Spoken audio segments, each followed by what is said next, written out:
Amos, chapitre 7. Le Seigneur l'Éternel m'envoya cette vision. Voici, il formait des sauterelles au moment où le regain commençait à croître. C'était le regain après la coupe du roi. Et comme elle dévorait entièrement l'herbe de la terre, je dis, Seigneur Éternel, pardonne donc. Comment Jacob subsistera-t-il, car il est si faible? L'Éternel se repentit de cela. Cela n'arrivera pas, dit l'Éternel. Le Seigneur, l'Éternel, m'envoya cette vision. Voici, le Seigneur, l'Éternel, proclamait le châtiment par le feu, et le feu dévorait le grand abîme, et dévorait le champ. Je dis, Seigneur Éternel, arrête donc. Comment Jacob subsistera-t-il, car il est si faible? L'Éternel se repentit de cela. Cela non plus n'arrivera pas, dit le Seigneur, l'Éternel. Il m'envoya cette vision. Voici, le Seigneur se tenait sur un mur tiré au cordeau, et il avait un niveau dans la main. L'Éternel me dit, « Que vois-tu, Amos ?»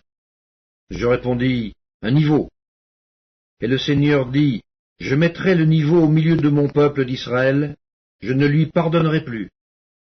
Les hauts lieux d'Isaac seront ravagés, les sanctuaires d'Israël seront détruits, et je me lèverai contre la maison de Jéroboam avec l'épée. » Alors Amatsia, prêtre de Béthel, fit dire à Jéroboam, roi d'Israël, « Amos conspire contre toi au milieu de la maison d'Israël. Le pays ne peut supporter toutes ces paroles. Car voici ce que dit Amos. Jéroboam mourra par l'épée, et Israël sera emmené captif loin de son pays. » Et Amatsia dit à Amos, « Homme à vision, va-t'en, fuis dans le pays de Juda, mange-y ton pain, et là tu prophétiseras. Mais ne continue pas à prophétiser à Béthel, car c'est un sanctuaire du roi, et c'est une maison royale. » Amos répondit à Amatsia, « Je ne suis ni prophète, ni fils de prophète, mais je suis berger, et je cultive des sycomores. L'Éternel m'a pris derrière le troupeau, et l'Éternel m'a dit, « Va, prophétise à mon peuple d'Israël. » Écoute maintenant la parole de l'Éternel, toi qui dis, « Ne prophétise pas contre Israël, et ne parle pas contre la maison d'Isaac. » À cause de cela, voici ce que dit l'Éternel.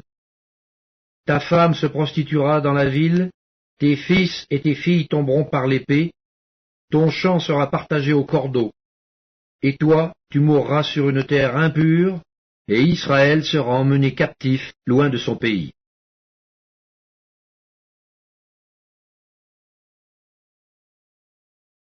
Amos, chapitre 8. Le Seigneur l'Éternel m'envoya cette vision. Voici, c'était une corbeille de fruits. Il dit, « Que vois-tu, Amos ?» Je répondis, « Une corbeille de fruits. » Et l'Éternel me dit, « La fin est venue pour mon peuple d'Israël. Je ne lui pardonnerai plus. En ce jour-là, les champs du palais seront des gémissements, dit le Seigneur l'Éternel. On jettera partout en silence une multitude de cadavres. Écoutez ceci, vous qui dévorez l'indigent, et qui ruinez les malheureux du pays. Vous dites, quand la nouvelle lune sera-t-elle passée, afin que nous vendions du blé? Quand finira le sabbat, afin que nous ouvrions les greniers?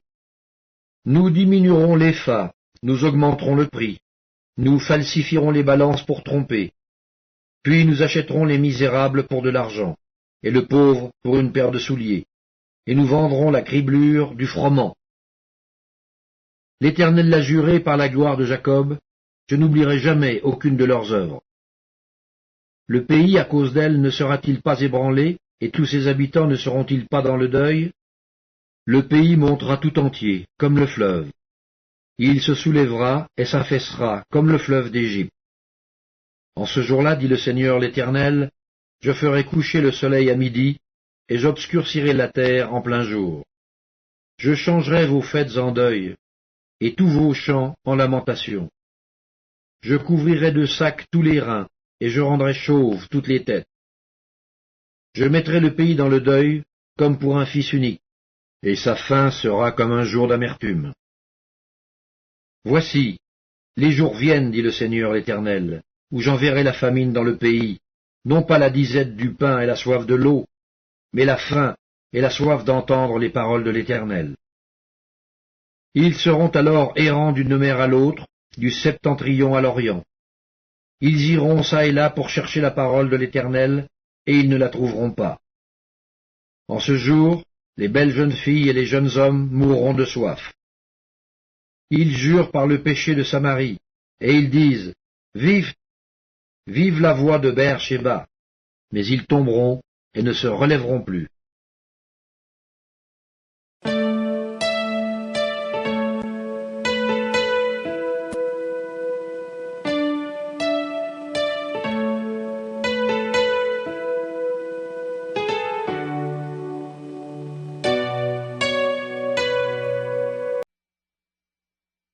Épître de Jacques, chapitre 5.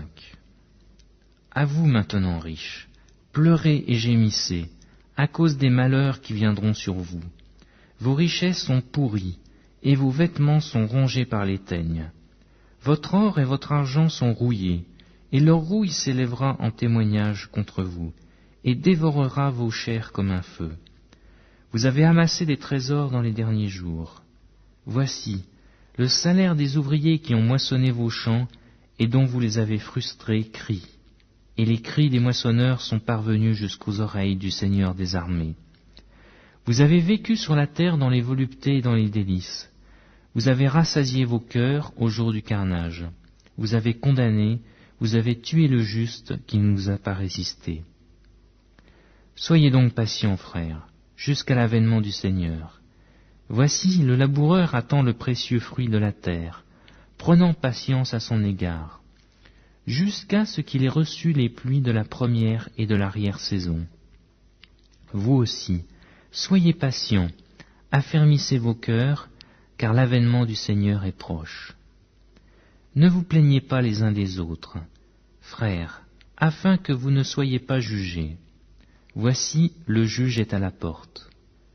Prenez, mes frères, pour modèle de souffrance et de patience, les prophètes qui ont parlé au nom du Seigneur. Voici, nous disons bienheureux ceux qui ont souffert patiemment. Vous avez entendu parler de la patience de Job, et vous avez vu la fin que le Seigneur lui accorda, car le Seigneur est plein de miséricorde et de compassion. Avant toute chose, mes frères, ne jurez ni par le ciel, ni par la terre, ni par aucun autre serment. Mais que votre oui soit oui, et que votre non soit non, afin que vous ne tombiez pas sous le jugement. Quelqu'un parmi vous est-il dans la souffrance, qu'il prie.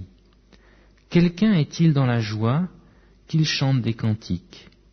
Quelqu'un parmi vous est-il malade, qu'il appelle les anciens de l'Église, et que les anciens prient pour lui, en loignant d'huile au nom du Seigneur. La prière de la foi sauvera le malade, et le Seigneur le relèvera. Et s'il a commis des péchés, il lui sera pardonné. Confessez donc vos péchés les uns aux autres, et priez les uns pour les autres, afin que vous soyez guéris. La prière fervente du juste a une grande efficace. Élie était un homme de la même nature que nous. Il pria avec instance pour qu'il ne plût point, et il ne tomba point de pluie sur la terre pendant 3 ans et 6 mois. Puis il pria de nouveau, et le ciel donna de la pluie, et la terre produisit son fruit. Mes frères, si quelqu'un parmi vous s'est égaré loin de la vérité, et qu'un autre l'y ramène, qu'il sache que celui qui ramènera un pécheur de la voie où il s'était égaré, sauvera une âme de la mort, et couvrira une multitude de péchés.